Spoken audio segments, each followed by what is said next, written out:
pour continuer, nous allons voir du coup deux petites fonctions. C'est le parseInt et le parseFloat.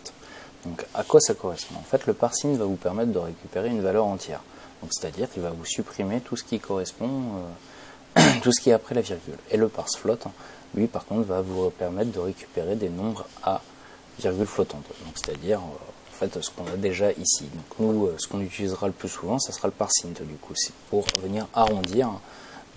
Enfin pas arrondir, mais supprimer tout ce qu'il y a après la virgule. Donc pour illustrer mon exemple, du coup je vais le taper tout simplement.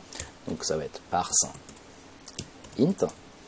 entre parenthèses, et je vais lui mettre x, et là point virgule. Et là si je lance, vous voyez bien que le résultat est égal à 22. Donc c'est-à-dire il a complètement occulté ce qu'il y avait derrière la virgule. Admettons que ça marche également.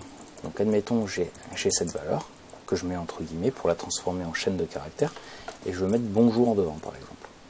Là si je fais R, il me dit NaN.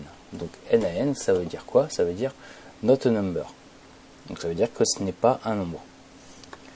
Donc du coup c'est pas bon. Par contre du coup si jamais je le mettais donc le bonjour du coup derrière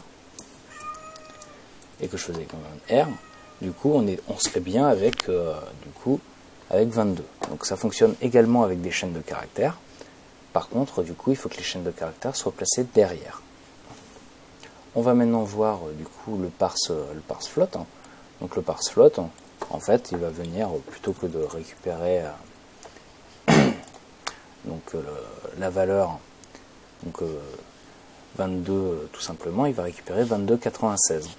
Donc là, ça fonctionne. Donc l'intérêt du parseFloat aussi, c'est de récupérer ce nombre à valeur quand le nombre est inclus dans une chaîne de caractères. Donc là, si je fais pomme R, on voit bien qu'on a récupéré que le 22,96. On a complètement occulté le bonjour. Par contre, du coup, on a bien notre valeur, la valeur qu'on a indiquée.